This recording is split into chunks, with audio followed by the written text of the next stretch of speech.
Welcome back to another video. My name's Jen. I help people reinvent their reality. Today, I'm going to give you a little intro to the 5-element theory. Now, you've heard of elements before, I'm sure. And, you see this a lot. Fire, earth, air, water, wind, whatever they are. But what I'm going to talk about today are the 5 elements from ancient Daoist tradition, ancient Chinese tradition, going back, the first reference I think was around the 5th century BC, so this is going back a long time. So you've heard of the Yin Yang Theory. Now, the 5-element theory, also known as the 5 phases, are an extension of the Yin Yang Theory. So we know the Yin Yang, right? It's this guy here. Boop. So basically, we are part of, each component in our life is part of the greater whole. Like everything is connected. You can't have yin without yang. You can't have yang without yin, all that kind of stuff. So you see this through, the black within the white and the white within the black, right? Everything coexists in life. So when we get to the 5 elements, it's an extension of that, and it's going by, the ancient Chinese, ancient Daoist traditions. They looked at our connection to nature, and they really studied the seasons, and they really saw our role within the seasons. So just as the seasons change, this birth-death cycle, essentially through the seasons, we do as well as human beings. You have the microcosm and the macrocosm. So they studied the seasons and they came up with fire, earth, metal, water, wood. Okay? So if you think of chi is our life force. So the 5 elements are how chi is transformed and how it moves through us in our environment. So essentially the 5-element theory is how we are moving in our environment, how we are transitioning through life. Because as we all know, life doesn't work in, well, maybe we don't know, life doesn't work in a linear fashion. A lot of us think that life works linear, where, okay, we're born, here we are, and we go through life, we have ups and downs, blah, blah, blah, and then we just die here. No, life works in a circle, or at least this is what the ancient Daoist traditions believe. So it works in a cycle where, through these different stages of nature, all right? So fire is the mother of earth, earth is the mother of metal, metal is the metal is the mother of water, water is the mother of wood, and so on. And you create this cycle, okay? So water is referring to before birth, okay? You think of water, the element of water is associated with darkness, coldness, winter, okay?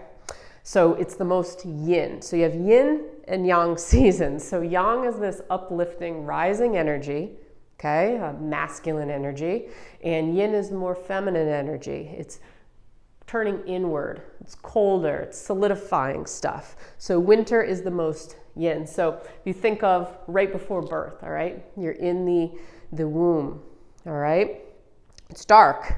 So birth, then as a baby, you're born, you're birthed, and you sprout out, which is like wood, okay? You come out of the birth canal.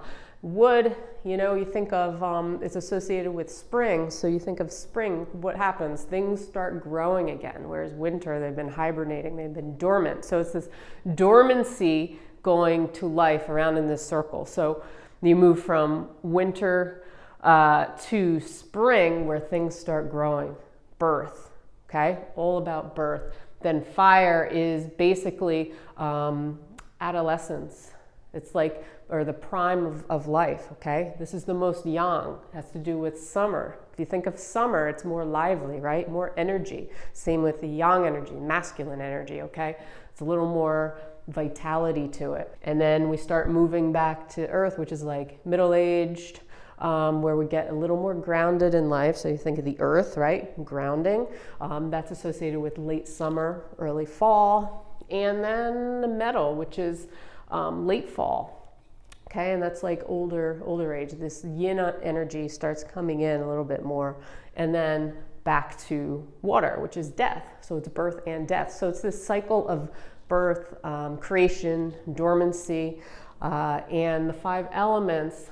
There's the creation cycle where each element is nourishing its son or daughter element, okay? So water nourishes wood, wood nourishes fire, fire nourishes earth, earth nourishes metal, and so on. So if you think about this creation cycle or the phases of anything in our life, you can apply it everywhere. So think of going on a date or something, all right? First of all, you have to think about it. You have to plan it in your head, which would be water. Then you actually have to organize the date, okay? Have some structure to it, which is wood. Then fire is the enjoyment, okay? The joy that you get from the date. Then after that, it's back to earth, which is you're satisfied at the end of the date. And then metal, which is at the end of the date, you tie up any loose ends and you say your goodbyes and you go on your way. So even like forming a creative idea or something, it starts as an idea, which is like pre-birth, right? Then you birth an idea, you have to organize the idea. Then you enjoy the creative process, the creative flow of an idea. Then it's, you feel satisfied after you finish a creative product, and then any last minute touches or things like that, and you push it aside and you move on to something else. So you can apply the 5 elements to anything in your life. So the ancient traditions saw our connection to all things in nature. So it's not only how we move through our environment, but it also goes on an internal level as well. So microcosms, macrocosms, it's how we are adapting to things internally, relates to our emotions, and relates to our organ systems, all that kind of stuff. Even things like sound and odor and colors, okay? There's each element has particular traits associated with it, things associated with it, our personality traits. Usually we have a default constitutional element. I say default because it's kind of what we're born with, okay?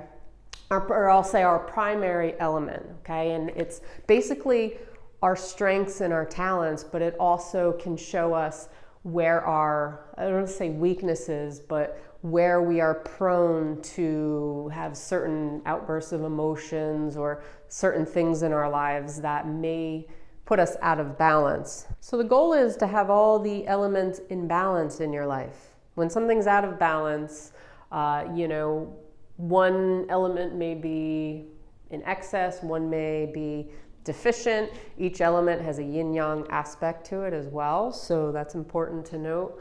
And they all not only nourish each other, but they control each other. So, earth controls water, water controls fire, fire controls metal, metal controls wood, wood controls earth, all right? So you have the creation and controlling cycles that balance everything.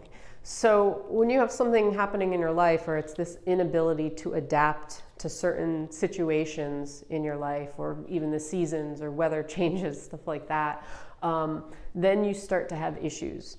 And the issues can show up as either excess emotions in one of the elements, physical symptoms, okay, in your body, manifestation of disease.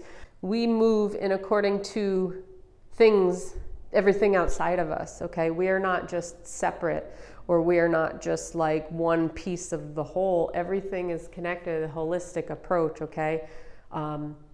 If one thing's out of balance, then everything else gets out of balance in your life, okay?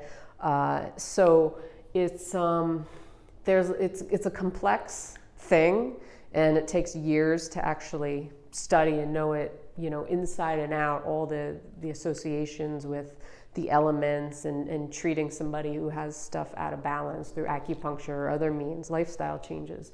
But it's a good thing to think about, in that whenever you have something in your life or something you're not adapting to, it's not just that one thing, it's affecting the whole, right? It's affecting the whole. Again, it's this macrocosm, microcosm system that we are part of everything, and everything is part of us because we're not actually separate from it. So if you take, piece of the puzzle out, then it's going to be chaos for everything else, right, in life. So, I just did a brief generic outline here, but I may do a series or some more videos going a little bit more in depth on the 5 elements, or if you have any questions on them, let me know. But, you can apply it to things. It can be applied to anything in your life. Personality, okay? You can find your strengths or your weaknesses, not weaknesses, but where you have to do some work or where you might be out of balance according to this system, okay? And the associations, because they're associated with, the seasons, with colors, with odors, with, the face, maps on the body, all kinds of stuff. So it's a really interesting thing, and it goes back a long ways. And yeah, so that's it for me today. I hope you enjoyed this, and I will see you on the next video. Peace.